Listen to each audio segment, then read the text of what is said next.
Hello and welcome everyone, কেমন আছো প্রত্যেকে? আশা করি অনেক ভালো রয়েছো এবং সুস্থ রয়েছো। তো আজকেও আমাদের আবার একটা ধামাকাদার এএনএম জিএনএম এর লাস্ট মোমেন্টের প্রস্তুতি হিসাবে আবারও একটা ম্যারাথন ক্লাস নিয়ে তোমাদের মাঝে আমি আবারও চলে এসেছি। আজকের ক্লাসটাও বেসিক্যালি আমাদের লাস্ট মোমেন্টের জন্য ম্যারাথন ক্লাস, যেটাতে আমরা ম্যাক্সিমাম লাইফ সায়েন্সের উপর থেকে কোশ্চেনগুলোকে অ্যাটেন্ড করার চেষ্টা করি এবং একটা কোশ্চেনকে ঘিরে যতগুলো ডেটা দেওয়া সম্ভব এই অল্প সময়ে সেগুলোকে আমরা অ্যাজ ওয়েল অ্যাজ কভার করার চেষ্টা করে থাকি। তাই আমার কাছে প্রত্যেকটা স্টুডেন্টের কাছে আমার রিকোয়েস্ট যে যারা এএনএম জিএনএম এর পরীক্ষা এবছর দিচ্ছ, তোমরা অবশ্যই এই ক্লাসটা শেষ পর্যন্ত দেখবে এবং যারা অলরেডি দেখো তারা জানো যে ক্লাসটা কতটা এফেক্টিভ, কতটা তথ্যবহুল। ঠিক আছে, তাই প্রত্যেকটা স্টুডেন্টকে আমি বলবো ক্লাসটা শেষ পর্যন্ত দেখো এবং মনোযোগ দিয়ে ক্লাসটা করো। কাছে যদি পেন পেপার থাকে সেই পেন পেপারটাও কিন্তু সঙ্গে রাখবে তোমরা ক্লাসটা করার জন্য। তো দেখো এখানে ANM GNM life science very very topic important topic wise class with MCQ. আমরা জানি আমাদের পরীক্ষা কিন্তু এমসিকিউ ফরম্যাটে হবে, 4টে অপশান থাকবে, তাই সেই প্যাটার্নেই তোমাদেরকে আমরা তৈরি করার চেষ্টা করি। তো এটা হচ্ছে একটা কমনযোগ্য ম্যারাথন ক্লাস। এই ক্লাসগুলো অলরেডি দুটো কিন্তু হয়ে গেছে, আজকে 3 নম্বর ম্যারাথন ক্লাস। এর আগের 1-2 নম্বর ক্লাস যারা এখনও দেখোনি তারা অবশ্যই কিন্তু দেখে নেবে। এবং আমি কথা দিলাম যে সমস্ত স্টুডেন্ট এই ম্যারাথন ক্লাস শেষ পর্যন্ত প্রত্যেকটা দেখে যাবে সে এখান থেকে অবশ্যই কমন পাবে, এটা আমার গ্যারান্টি। তাই এই ক্লাসটা নেগলিজেন্সি করবে না, অর্ধেকটা দেখে ছেড়ে দেবে না, শেষ পর্যন্ত ফাস্ট করে হলেও দেখতে থাকো। ওকে, আর কেমন লাগলো কমেন্ট করে জানাবে। প্রথম কয়েকটা বিষয় আমি বলি, এখানে কিছু টিপস অ্যান্ড ট্রিক্স আমি বলছি। তোমরা জানো তোমাদের পরীক্ষার ডেটটা বাড়িয়ে দেওয়া হয়েছে, তো এটা কিন্তু তোমাদের জন্য একটা সুবর্ণ সুযোগ। এই মহামূল্য সুসময় অকারণে কেন যায়? তোমরা অবশ্যই এই সময়টাকে কাজে লাগানোর চেষ্টা করো। ওকে, আমি আবারও তোমাদের জন্য এই ম্যারাথন ক্লাস আমরা 7টা তো মিনিমাম দেবই। এখন 3 নম্বর ক্লাস চলছে। চ্যানেলটা যদি সাবস্ক্রাইব করা না থাকে অবশ্যই সাবস্ক্রাইব করে নেবে। এই ক্লাসগুলো দেখলেই কিন্তু অনেকটা কিন্তু তোমার কভার হয়ে যাবে। যাদের বেসিক ক্লিয়ার আছে বা বেসিক ক্লিয়ার নেই, কিছু প্রশ্ন ইম্পর্টেন্ট জানতে চাইছো যেগুলো থেকে বারবার প্রশ্ন আসে, তাদের জন্য এই ক্লাসটা উপযোগী হবে। এবং যাদের এবছর অবশ্যই পাওয়া দরকার তারা অবশ্যই এই ভিডিওটা দেখো। তো আমাদের টেলিগ্রাম গ্রুপে তোমরা জয়েন থাকবে এবং যদি লিঙ্কে ক্লিক করতে সমস্যা হয় ডেসক্রিপশানে লিঙ্ক দেওয়া থাকে বা চ্যানেলে ঘুরলে তুমি লিঙ্ক পেয়ে যাবে। যদি সমস্যা হয় তুমি টেলিগ্রামে সার্চ করবে দা বেঙ্গল এক্সাম, লিখে সার্চ করলে পেয়ে যাবে। অ্যাজ ওয়েল অ্যাজ আমাদের ফেসবুক গ্রুপেও কিন্তু যুক্ত থাকবে। যারা এবছর চাইছো আমাদের একটা গভর্নমেন্ট সরকারি কলেজ দরকার, তারা অবশ্যই এই যে আমাদের এএনএম জিএনএম ক্লাস বলে দা বেঙ্গল এক্সাম ইউটিউব চ্যানেলে একটা প্লেলিস্ট আছে, এই প্লেলিস্টটা অবশ্যই প্রত্যেকটা স্টুডেন্ট দেখে যাও। পরীক্ষা দেওয়ার পর আমার কথা মনে পড়বে। আমরা এখানটায় এতগুলো সাবজেক্ট থাকতে কেন এখনো পর্যন্ত মানে লাইফ সায়েন্স মানে ম্যারাথনটা করাচ্ছি, তার প্রধান কারণ হচ্ছে লাইফ সায়েন্সে জানো ক্যাটাগরি 1-এ 30টা প্রশ্ন, ক্যাটাগরি 2-তে তোমাদের হচ্ছে 10 দুগুণে 20টা প্রশ্ন। ঠিক আছে, টোটাল টোটাল 50 নাম্বারের তোমাদের প্রশ্ন থাকবে। ঠিক আছে, ক্যাটাগরি 2-তে তোমাদের 30টা প্রশ্ন আর এখানে দুটো প্রশ্ন থাকবে, তাহলে 30, 20, 50, 30 প্লাস 20 নাম্বারের হচ্ছে 50 নাম্বারের এই লাইফ সায়েন্স থাকবে এবং ফিজিক্যাল সায়েন্স থাকবে 25 নম্বর। তাহলে কোনো একটা স্টুডেন্ট আমি ধরলাম এই 50, 60, 70, 75 যদি শুধুমাত্র এই দুটো জায়গা ভালো করে করতে পারে এই লাস্ট মোমেন্টে, 75 না পাক সে 70 পাক, তাহলেও কিন্তু সে এএনএম জিএনএম ক্র্যাক করবে। এগুলো যদি নাও পারে তাও বেসিক ইংলিশটা ভালো করে চেষ্টা করো, মানে কভার করার চেষ্টা করো। যাদের একেবারে কোনো প্রিপারেশান নেই, লাস্ট মোমেন্টে কি করবে না ভাবছো, তারা তোমরা অঙ্কটাকে ছাড়তে পারো। জেনারেল নলেজটা এখানে তো কোনো সীমা সংখ্যা নেই, তারপরে আমি একটা ক্লাস সময় পেলে দেব। লজিক্যাল রিজনিং এটাও ছাড়তে পারো। তো এই তিনটে যদি আমি বাদও দেই, তাও যদি তুমি এই তিনটাকে টার্গেট করো তাও তুমি পাস করে যেতে পারবে। ঠিক আছে, সেই স্ট্র্যাটেজিটা আমাদেরকে ফলো করতে হবে। ওকে, তো চলো আমরা পরবর্তীতে আজকে প্রথম প্রশ্ন নিয়ে আলোচনা করি। মানুষের শরীরে কটি গুরুত্বপূর্ণ পেশি আছে? হ্যাঁ, আমি তোমাকেই বলছি, খুব মনোযোগ সহকারে দেখো এবং খাতায় লিখে নাও। লাস্ট মোমেন্টের সময় যদি শুধু ক্লাস দেখো না লেখো বেকার চলে যাবে টাইমটা। লিখে নাও, বারবার তো ক্লাস দেখতে পারবে না, ওই ডেটাটা পড়তে 5 মিনিট লাগবে, সুতরাং নিজের নোট তৈরি করো। সঠিক উত্তর কি হবে? Option B is the right answer, 230 থেকে 250টি। কতগুলো ডেটা আমরা দেই শুধু লিখে নাও। মানুষের শরীরে হাড় এবং পেশি দিয়ে গঠিত, তাই তো? একজন সাধারণ প্রাপ্তবয়স্ক মানুষের শরীরে 630টি পেশি থাকে। মানুষের শরীরে 206টি হাড় থাকে। হাড় কত? 206। এই যে আমাদের পাঁজরাটা আছে, এর মধ্যে নরম একটা হাড় আছে। এই যে আমরা এত বিভিন্ন জায়গায় মারপিট করা হয়, তো কেউ যদি একটা বুকে মারতো, সে তো ওখানেই পড়ে এক ঘুষিতে মরে যাবে। কেন মরে না? তার কারণ ওই হাড়গুলো প্রোটেক্ট করে আমাদের হার্টকে, এবং আমাদের সারা শরীরে এই যে দাঁড়াতে পারি, এই স্ট্রাকচারটাকে বজায় রাখে আমাদের 206টা হাড়। অনেক সময় পা ভেঙে গেলে আমরা দাঁড়াতে পারি না, লাঠি নিয়ে হাঁটি। কেন? তার মানে শরীর দাঁড়াতে সাহায্য করে হাড়। এবং এই যে শুধু হাড় থাকলে তো সোজা হয়ে থাকতো, এই যে এখানে বল জয়েন্ট আছে, এই যে তোমার হাত ধরে টানলে হাড়গুলো ছাড়িয়ে যায় না, এগুলো সব পেশির কাজ। পেশি থাকে কটা? 630টি। তাহলে 630 থেকে 650টি মাথায় রাখবে। 629টো এর কাছাকাছি যেগুলো যাবে সেগুলো অ্যান্সার। আমাদের দেহে হাড়ের সাথে তরুণাস্থি এবং জয়েন্টগুলো আমাদের দেহকে একটি আকার দেওয়ার জন্য কাঠামো তৈরি করে এবং ফোল্ডিং করতে সাহায্য করে, বুঝলে? হাড় এবং পেশিগুলি সম্বন্ধিত কর্মের কারণে মানুষের মধ্যে গতিবিধি সম্ভব। হাঁটতে পারি, বসতে পারি, হ্যাঁ, গোটোসোটো হয়ে থাকতে পারি, এগুলো সব বল সকেট জয়েন্টের কারণে হয় এবং পেশির কারণে। পেশি জোড়ায় কাজ করে। সংকুচিত হলে পেশি খাঁটো শক্ত হয়ে যায় এবং হাড়কে টানতে মোটা হয়ে যায়। ওকে, এবার দেখো হিউম্যান বডি সম্পর্কে আমাদের যে কটা ইম্পর্টেন্ট তথ্য আমি এখানে লিস্ট করে দিয়েছি। একটা প্রশ্নকে ঘিরে 31টা ডেটা আমি এখানে দিচ্ছি, খুব ভালো করে লিখে রাখো বা স্ক্রিনশট দিয়ে এগুলো পড়বে। টোটাল মানবদেহের পেশির সংখ্যা 639 বা 630 থেকে 50টার মধ্যে যা থাকবে সেগুলোই হবে পেশির সংখ্যা। হাড়ের সংখ্যা কটা? 206টি। করটির সংখ্যা কটা? 22টি। করটি স্নায়ুর সংখ্যা 12টি। যদি শুধু করটি বলে 22টি, স্নায়ু যদি থাকে 12টি। মানবদেহের মেরুদণ্ডে কশেরুকার সংখ্যা কটা? 33 জোড়া। কশেরুকা মানে কি বলতো? নার্ভ। এই নার্ভের সংখ্যা হচ্ছে 33টি, সমস্ত মেরুদণ্ড থেকে বয়ে সারা শরীরে পৌঁছে গেছে। গ্রীবাদেশীয় কশেরুকা কটা? 7টি। পূর্ণবয়স্ক মানুষের মুখমণ্ডলে দাঁতের সংখ্যা কয়টি? 32টি। এই 32গুলোকে কি বলা হয়? কি বলা হয়? এটা হচ্ছে ইনসিজার, ক্যানাইন, মোলার, প্রিমোলার, এইগুলো ভাগ করা হয় দাঁতের নাম, দেখে নেবে, ক্লাসে করিয়েছে, আগের ক্লাসে করানো আছে। মানুষের শরীরে পাঁজরের সংখ্যা কটি? 12 জোড়া। কথিত আছে, মানে এটা মিথ, যে মেয়েদের মানে এক জোড়া হাড় কম থাকে, ঠিক আছে, যেটা তারা ছেলেদের হাড়কে বিয়ের পরে মানে সেখান থেকে খুলে নিয়ে নিজের হাড়ে লাগায়, ঠিক আছে, মানে হাড় কালি করার জন্য। তো এটা কিন্তু কথিত আছে, যাই হোক, কিন্তু অ্যাকচুয়াল আমরা জানবো 12 জোড়া। মানুষের কঙ্কালতন্ত্রের বিভক্ত 2 ভাগে ভাগ করা হয়, ঠিক আছে, কঙ্কালতন্ত্র বা স্কেলেটন সিস্টেম আমরা 2 ভাগে ভাগ করি। একটা হচ্ছে অক্ষীয় কঙ্কাল, একটা হচ্ছে উপাঙ্গীয় কঙ্কাল, মাথায় রাখবে। অক্ষীয় কঙ্কালের সংখ্যা অস্ত বা হাড়ের সংখ্যা 80টি, আর উপাঙ্গীয় কঙ্কালে হাড়ের সংখ্যা হচ্ছে 126টি।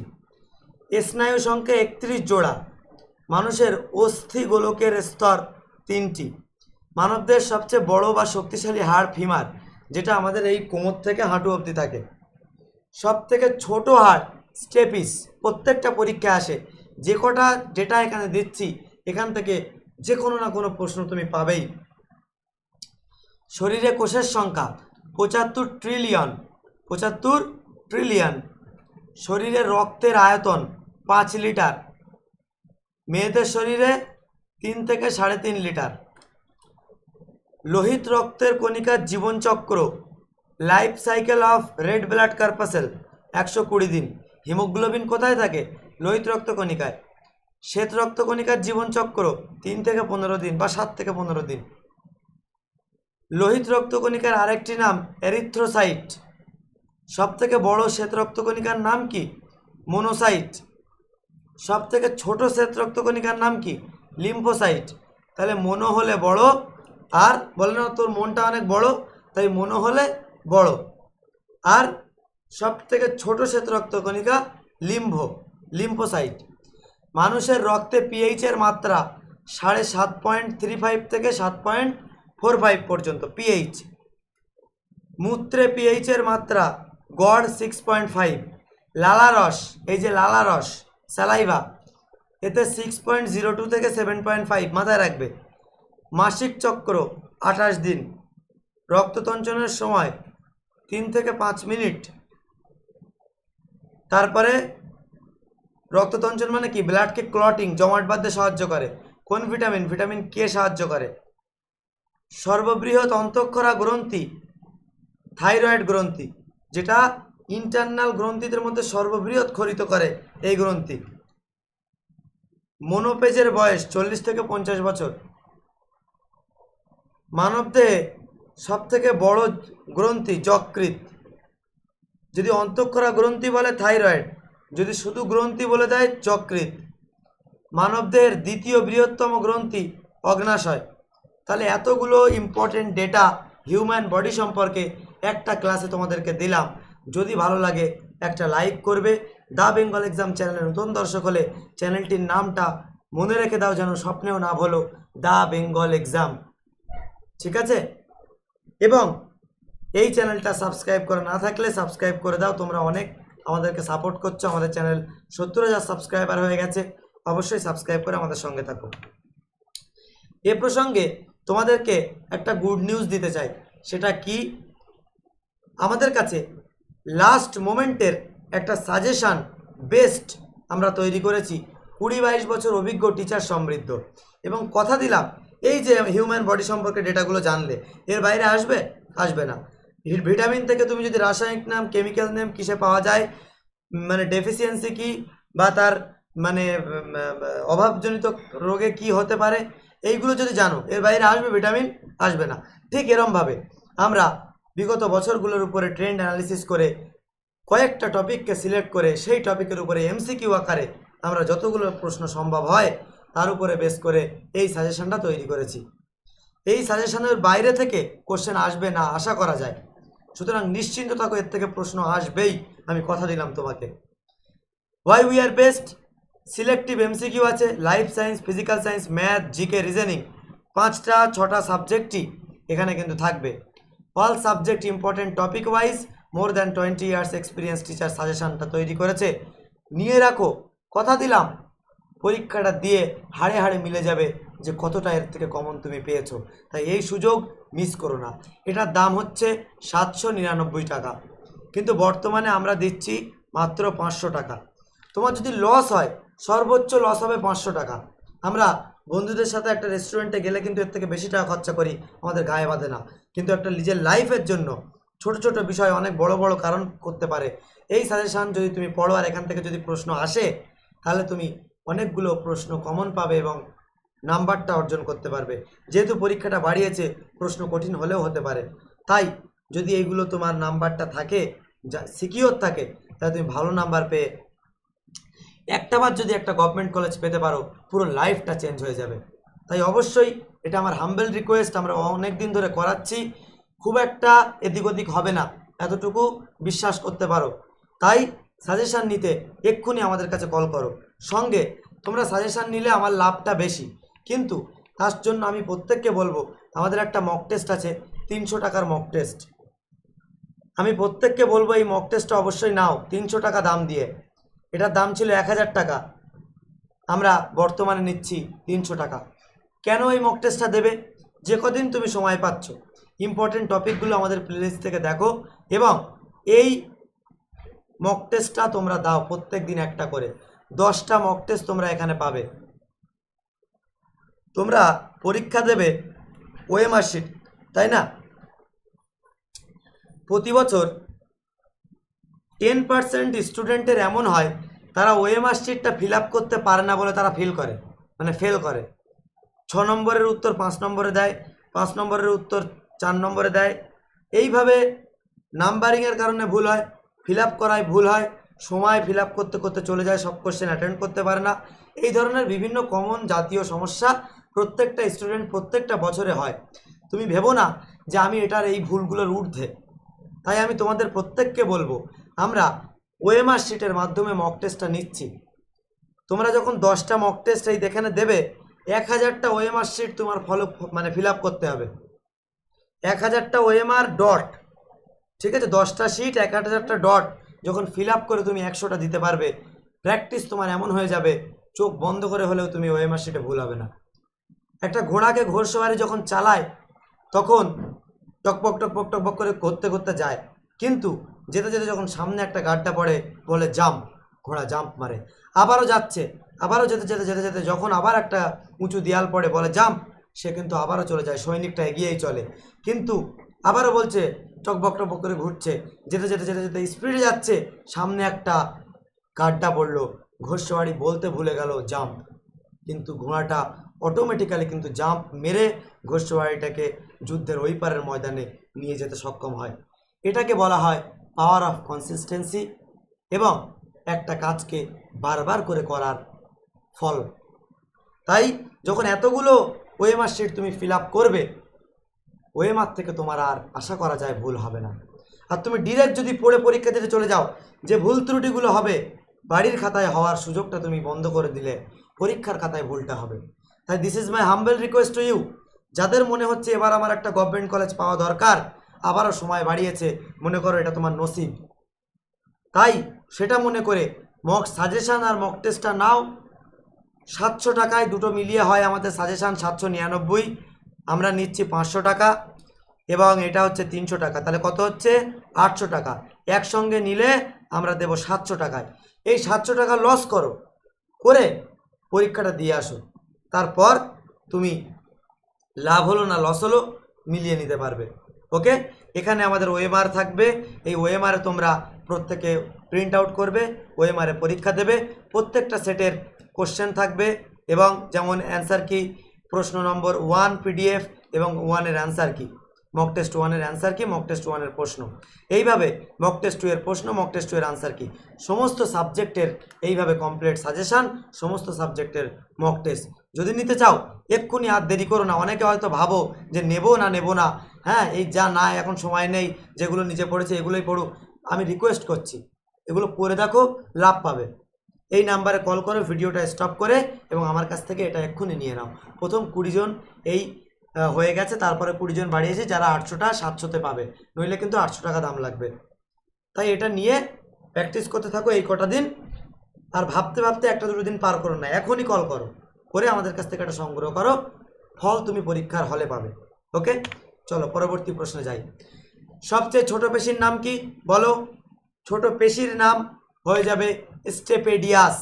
স্টেপেডিয়াস। যদি বলা হয় সব থেকে ছোট হাড়ের নাম কি, এই পেডির কথাটা উঠে যাবে, সেটা হয়ে যাবে স্টেপিস। স্টেপিস কানের মধ্যে থাকে এবং স্টেপেডিয়াসও কিন্তু কানের মধ্যে থাকে। স্টেপেডিয়াস সব থেকে ছোট পেশি, যার দৈর্ঘ্য হচ্ছে 1 mm। এটা পিরামিডালের পশ্চাৎ দিকের টাইম্প্যানিক গহ্বরের বিশিষ্টতা থেকে উদ্ভূত হয়, এগুলো জানার দরকার নেই। এই যে মানে পেশিটা 1 mm এর, এই পেশিটা কিন্তু কানের মধ্যে, বুঝতে পারছো, কানের মধ্যে হচ্ছে এই 1 mm পেশিটা হচ্ছে স্টেপেডিয়াস। আর এই কানের মধ্যে একটা হাড় থাকে ওর নিচেই, এই হাড়টার নাম হচ্ছে স্টেপিস। যদি বলে হাড় তাহলে হবে স্টেপিস, যদি বলে মানে পেশি স্টেপেডিয়াস। কোন কোষাঙ্গাণুটি পর্দা আবৃত থাকে না বলো? রাইবোজোম। আমি ফাস্ট ফরওয়ার্ড যাচ্ছি, সময় আমাদের হাতে কম। উদ্ভিদ কোষ প্রাচীর কোষ পর্দাকে ঘিরে থাকে, এটি উদ্ভিদ কোষকে অন্যান্য আয়তক্ষেত্রাকার আকৃতি দেয়। প্রত্যেকটা লাইন থেকে প্রশ্ন হতে পারে। প্রাণী কোষে কেবল একটি কোষ পর্দা থাকে, কিন্তু কোষ প্রাচীর থাকে না। যদি বলে কোষ প্রাচীর থাকে না কোন কোষে, উদ্ভিদ কোষে, প্রাণী কোষে, উভয় কোষে, নাকি কোনোটিই নয়, সঠিক উত্তর কী হবে? কোষ পর্দা থাকে, কোষ প্রাচীর থাকে না হচ্ছে প্রাণী কোষে। তাহলে প্রাণীদের প্রাচীর থাকে না, পয়রাফল আকার থেকে প্রাণী, পয়রাফল আকার থেকে প্রাচীর, মনে রাখবে প্রাণীদের প্রাচীর থাকে না। শুধুমাত্র উদ্ভিদ কোষেই ক্লোরোপ্লাস্ট থাকে। ওকে, চলো এই যে হচ্ছে আমাদের ছবিটা, তোমরা দেখে নেবে।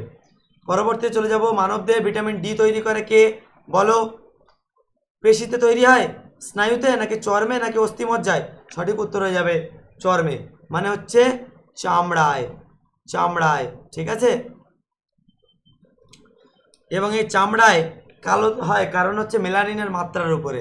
চামড়ায় মেলানিন বেশি হলে ত্বকের ক্যান্সারের হার কমে যায়, কম হলে বেড়ে যায়।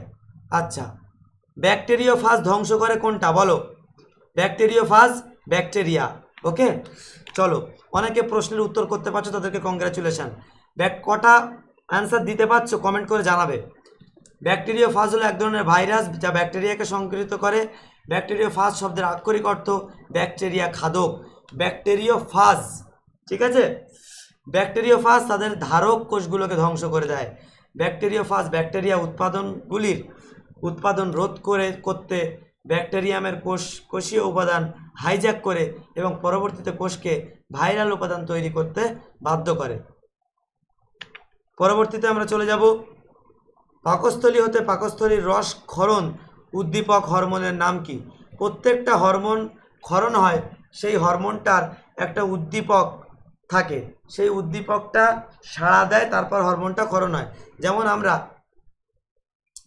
মানে আনন্দ পেলে অ্যাড্রিনালিন হরমোন আমাদের ক্ষরিত হয়, তাই না? রাগ, ভয়, এগুলো ডোপামিন নিঃসৃত হয় আনন্দ পেলে। তো এগুলো মাথায় রাখতে হবে। এটা হচ্ছে গ্যাস্ট্রিন। ওকে, আচ্ছা, গ্যাস্ট্রিক রসের নিঃসরণ গ্যাস্ট্রিন দ্বারা নিয়ন্ত্রিত হয়। এটি একটি পেপটাইড হরমোন। প্রশ্ন আসতে পারে গ্যাস্ট্রিন এটা কি? এটা একটা পেপটাইড হরমোন, গ্যাস্ট্রিক, ঠিক আছে। পাকস্থলীর ভিতরে ছোট অন্ত্রের উপরে অংশে অবস্থিত জি কোষ দ্বারা গ্যাস্ট্রিন উৎপন্ন হয়। বুঝতে পেরেছ? যখন খাবার পাকস্থলীতে প্রবেশ করে তখন গ্যাস্ট্রিক রসের নিঃসরণকে উদ্দীপিত করে এবং সেটা তখন অলরেডি গ্যাস মানে ওই হরমোনটাকে এই ক্ষরণ রস মানে করতে থাকে, HCl। তখন কিন্তু অটোমেটিক্যালি খাদ্যটা বলে খাদ্য এসে গেছে, তুমি রস দাও যাতে খাদ্যটা পাচনটা ভালো হয়।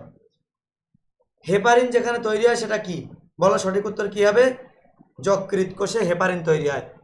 লিভার, ফুসফুস এবং গ্যাস্ট্রো ইন্টেস্টাইনাল ট্র্যাকের মতো অনেক টিস্যুর মাস্ট কোষ হেপারিন সংশ্লেষিত হয়। ওকে, যকৃৎ কোষে এটা কিন্তু হেপারিন সংশ্লেষিত হয়, মাথায় রাখবে। আচ্ছা, পরবর্তীতে বলবো এটা কি মাথায় রাখবে, দেখো। শ্বসন অতিরিক্ত অঙ্গ যে প্রাণীর শ্বসন অতিরিক্ত বলো? সঠিক উত্তরে যাবে ব্যাঙ। মানবদের একটাই শ্বসন অঙ্গ, খরগোশও তাই, চিকচিকিও তাই। শ্বসন অতিরিক্ত, এরা জলে যখন থাকে একরকম শ্বাসঙ্গ চালায়, যখন আবার অক্সিজেন সরাসরি বাতাস থেকেও নিতে পারে। আচ্ছা, যে অবস্থায় মূত্রে কিটোন বডির মাত্রা বৃদ্ধি পায় কোনটা হবে বলো? ডায়াবেটিস, মোলাইটিস, নাকি ইনসিপিটাস? সঠিক উত্তর হবে মোলাইটিস। মোলাইটিসে কিটোন বডির মাত্রা কি বৃদ্ধি পায়, ইনক্রিজ হয়। নেক্সট প্রশ্ন, ভিটামিন এ এর ঘাটতির ফলে যে রোগটি হয় তার নাম কি? মনে রাখবে রাতকানা। ভিটামিন এ এটার রাসায়নিক নাম হচ্ছে রেটিনল। এই যে রেটিনল, এই রেটিনল থেকে কোথাও একটা রেটিনার গন্ধ পাচ্ছ? এই রেটিনা কোথায় থাকে? আমাদের চোখের মধ্যে থাকে, মাথায় রাখবে। তাই ভিটামিন এ সংক্রান্ত যাবতীয় যা কিছু হবে চোখকে কেন্দ্র করে হলে ভিটামিন এ হবে। ভিটামিন এ এর ঘাটতি দৃষ্টি প্রতিবন্ধকতা এবং ত্বকের ঘাত হতে পারে। উন্নয়নশীল দেশগুলিতে ভিটামিন এ এর ঘাটতি হলে অন্ধত্বের একটি সাধারণ কারণ, যা প্রতি বছর 1/4, তোমাদের নেগেটিভ মার্কিংয়ের মতো 1/4 বেশি শিশুকে প্রভাবিত করে এবং বছরে এর মৃত্যুর হার 50%। তাহলে কত বড় একটা এফেক্টিভ ভিটামিন বুঝতে পারছো? এই ভিটামিন এটা গাজরে পাওয়া যায়, এগুলো মাথায় রাখবে। দেখতে পাচ্ছ এখানটায় আমি যদি একটু সব কিছু ইরেজ করি, দৃষ্টিশক্তিতে সাহায্য করে, কোষ বৃদ্ধিতে সাহায্য করে, রোগ প্রতিরোধ ইমিউন সিস্টেম তৈরি করে, প্রজনন ক্ষমতা চালু রাখে। অনলি প্রজনন ক্ষমতার এফেক্টিভ স্পেশাল ভিটামিন হচ্ছে ভিটামিন ই, ঠিক আছে। ত্বক সতেজ রাখে, টিউমার ক্যান্সারের ঝুঁকি কমায়। মানবদেহে হৃৎপিণ্ডের পেসমেকারটি হলো, হৃৎপিণ্ডের পেসমেকার কোনটা, মানে এই যে হৃৎপিণ্ড দুপুক দুপুক দুপুক দুপুক করে প্রত্যেকে কান দিয়ে শুনে দেখবে এরকম একটা ভাইব তৈরি হচ্ছে, তরঙ্গ তৈরি হচ্ছে। এই তরঙ্গ বা পেসমেকার তৈরি করছে বা জেনারেট করছে কোনটি বলো? SA node, AV node, myocardium, pericardium, নাকি না কোনটা হবে সঠিক উত্তর?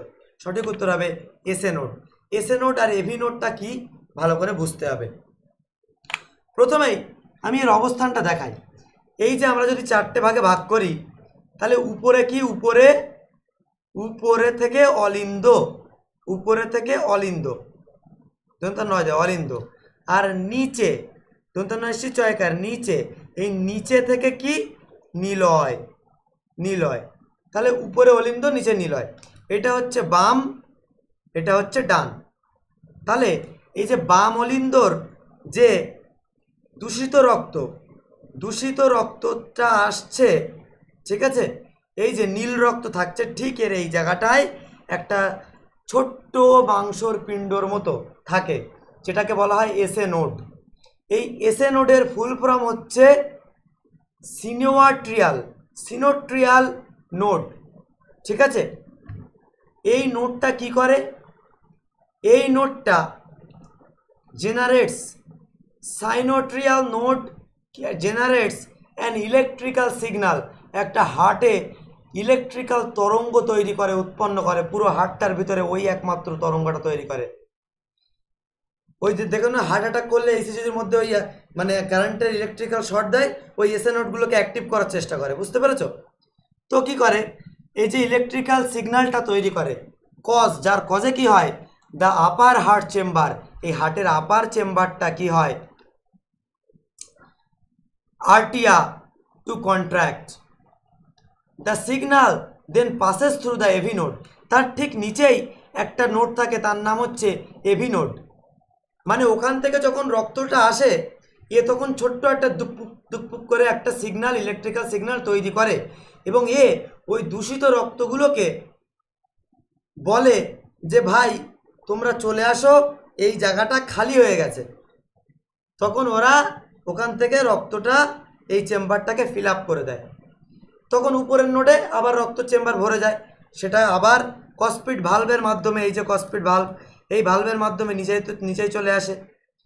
নিচেই যখন এসে এই ভালভটা যখন স্টোরেজ বা তৈরি হয়, মানে ভর্তি হয়ে যায়, কিভাবে ভর্তি হয়, যখন আসছে তখন বলে এই জায়গাটা তুমি খালি করে দাও, তখন ও এখানে আসে। আর এর কাজ হচ্ছে এভি নোড, বলে যে ভাই রক্ত ওদিক থেকে আসছে, এই নিচের চেম্বার তুই এদিক থেকে খালি করে দে, না তো ওরা এখানে এসে বসতে পারবে না। তখন এদেরকে এই সিগন্যাল দেয়, দেওয়ার পরে খালি করে সারা শরীরে পৌঁছে দেয়, তখন এই জায়গাটাও খালি হয়ে যায়, তখন ওই রক্তটা এখানে আসে। তার ফলে নিচের থেকে পাম্পের আকারে আবার ওই রক্তটাকে মানে 120/80, মানে সিস্টোলিক বা ডায়াস্টোলিক যেটা ব্লাড প্রেশার, ওই মাত্রায় সে আবার সারা শরীরে লক্ষ কোটি মানে কোষের মধ্যে সে পৌঁছে দেয়, সমস্ত কোষের মাধ্যমে, এই নালিকার মাধ্যমে, এবং যেখানে অক্সিজেনের ধারক হচ্ছে হিমোগ্লোবিন। তাহলে সমস্ত বিষয়টা একেবারে সুন্দরভাবে বুঝতে পারলে, যদি এরমভাবে ক্লাস করে ভালো লাগে একটা লাইক করে দাও। কোন প্রাণীর জন্য অপরিহার্য উদ্ভিদ, কোনটি প্রাণীর জন্য অপরিহার্য কিন্তু উদ্ভিদের জন্য নয়, সেটা হচ্ছে আয়োডিন। পটাশিয়াম, এই গাছে আমরা পটাশ দেই না, এনপিকে, নাইট্রোজেন, পটাশিয়াম, ফসফেট, তিনটে জিনিস দেই তো গাছের খাদ্য। তাহলে নাইট্রোজেন লাগে, পটাশিয়াম লাগে, ফসফেট লাগে, পটাশিয়াম লাগে, ফসফরাস লাগে, ক্যালসিয়ামও লাগে। অনেক সময় আমরা গাছের গোড়ায় হাড়ের গুঁড়ো দেই না, তো এইগুলো লাগে, আয়োডিনটা কিন্তু দরকার হয় না। পরবর্তীতে রক্ত সংবহন তন্ত্র এবং প্রবাহকে কে আবিষ্কার করেন? এই যে হার্ট রক্তকে সরিয়ে দেয় ফুসফুসের কাছ থেকে, মানে অক্সিজেনকে এনে হিমোগ্লোবিন ফুসফুসের কাছে গিয়ে বলে ভাই কিছু অক্সিজেন দাও না, আমার কোষগুলোতে পৌঁছে দেয়, ওদের খাওয়া হয় না অনেক দিন ধরে, কোষের কাছে পৌঁছে দেবো। ফুসফুস তখন দয়া করে হিমোগ্লোবিনকে মানে এনে তুই অক্সিজেন নে, ঠিক আছে।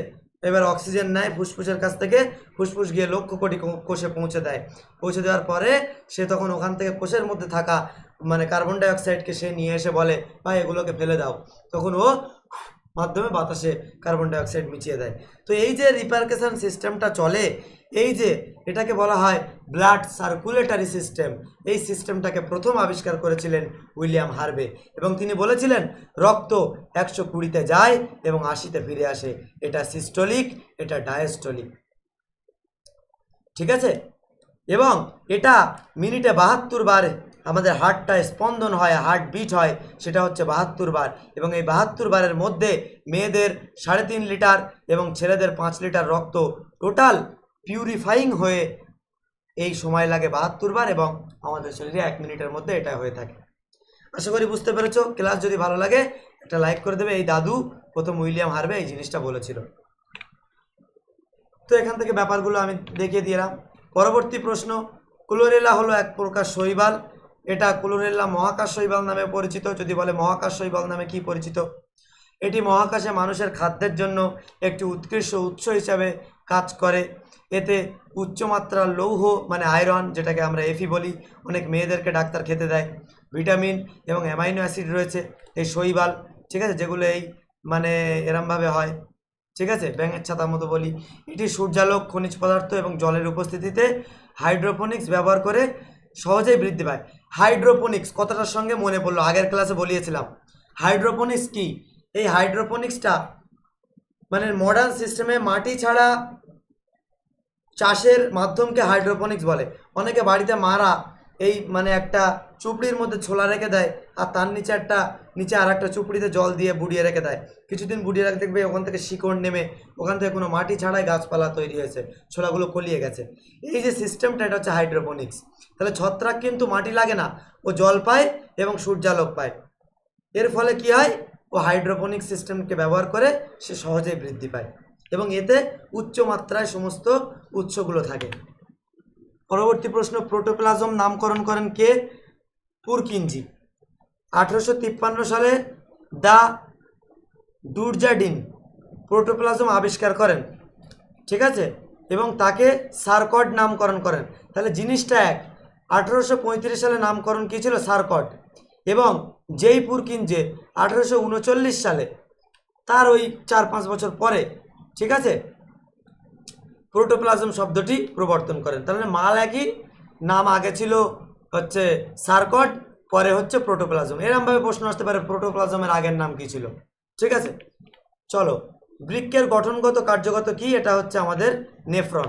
মাথায় রাখবে, এই যে হাইলাম এবং এটাকে আমাদের এই যে হচ্ছে নেফ্রন, এইটা হচ্ছে আমাদের বৃক্কের গঠনগত এবং কার্যগত একক। পরবর্তী প্রশ্ন, নিচের কোনটি কোষটি কোষ বিভাজনে অংশগ্রহণ করে না? স্নায়ুকোষ কোষ বিভাজনে অংশগ্রহণ করে না বা সেল ডিভিশনে অংশগ্রহণ করে না। তোমরা ইম্পর্টেন্ট টপিক হিসাবে সেল ডিভিশন, ঠিক আছে, সার্কুলেটরি সিস্টেম, ব্লাড, হার্ট, ঠিক আছে, এই ব্যাপারগুলো ভালো করে পড়ে নেবে। কোলেস্টেরল থেকে যে ভিটামিন তৈরি হয় তার নাম কি? কোলেস্টেরল কি? রক্তে অবস্থিত একটি চর্বি জাতীয় দ্রব্য। এটা হচ্ছে কোলেস্টেরল। যার শরীরে বেশি থাকে তার এই ব্লাড মানে হার্টের যে রক্ত এগুলো থাকে, এর মধ্যে এরকম ছোট ছোট এই হার্টকে এর গায়ে গায়ে চর্বি জমে এই হার্টের ছিদ্রটাকে ছোট করে দেয়, ঠিক আছে, ছোট করে দেয় এই কোলেস্টেরল বা চর্বি। তো এটা যে ভিটামিন তৈরি করে তার নাম ভিটামিন ডি। এর রাসায়নিক নাম ক্যালসিফেরল। দুইভাবে পাওয়া যায়, কোল ক্যালসিফেরল আর ergocalciferol. Vitamin D is essential for good health, শরীর স্বাস্থ্যের জন্য। And cholesterol plays a role in producing vitamin D from sunlight. Sunlight থেকে ভিটামিন ডিকে প্রডিউস করতে এই কোলেস্টেরল সাহায্য করে। Most of us don't get enough vitamin D, but it's possible to get more supplement and sunlight. Okay, চলো পরবর্তীতে চলে যাব। তিমি মাছের শ্বাসঙ্গের নাম কি? ফুসফুস। এখানে বিভিন্ন জিনিসের শ্বাসঙ্গের নামটা এক নজরে দেখে নাও। মানুষ ফুসফুস, বাদুড় ফুসফুস, তিমি ফুসফুস, কাক ফুসফুস, পায়রা ফুসফুস, সাপ গিরগিটি, টিকটিকি ফুসফুস। তাহলে ফুসফুসগুলো মনে রাখবে, মাবাতিকা, পাশাগিটি, মাবাতিকা, পাশাগিটি, এরা মনে রাখবে। তার মানে কি? তিমি বাদুড় তিমি, মানুষ বাদুড় তিমি কাক, পায়রা সাপ গিরগিটি চিকচিকি। আর ব্যাং কি? ফুসফুস, ভিজে ত্বক, মুখগহ্বর, এগুলো তো হচ্ছে অতিরিক্ত শ্বাসযন্ত্র। ফড়িং কি? ট্রাকিয়া, আরশোলা ট্রাকিয়া, মাছ ফুলকা, শামুক ফুলকা ও ম্যান্ডেল পর্দা, ঝিনুকও অতিরিক্ত কোনো শ্বাসঙ্গ থাকে না। পরবর্তীতে যাব, ফ্যাট জাতীয় খাদ্য শোষিত হয় ফ্যাটি অ্যাসিড বা গ্লিসারল রূপে। এই যে ফ্যাট, ঠিক আছে, ফ্যাট জাতীয় খাদ্য শোষিত হয়, বুঝতে পারছো কিভাবে বাড়ছে আস্তে আস্তে। এটা হচ্ছে এবিপি আনন্দর মতো এগিয়ে থাকে, এগিয়ে রাখে, বুঝতে পেরেছো? আচ্ছা, মানুষ পরে ঢুকছে, মানে পরবর্তীতে ভুঁড়ি আগে ঢুকে যাচ্ছে, মানুষ পরে ঢুকছে। তো এই ভুঁড়ি কিন্তু আমাদের বেশি করা যাবে না। পরবর্তীতে আমরা আজকের ক্লাস এখানেই শেষ করলাম। জানি না ক্লাসটা কেমন লেগেছে, ভালো লেগেছে না খারাপ। যদি ভালো লাগে একটা লাইক আশা করব।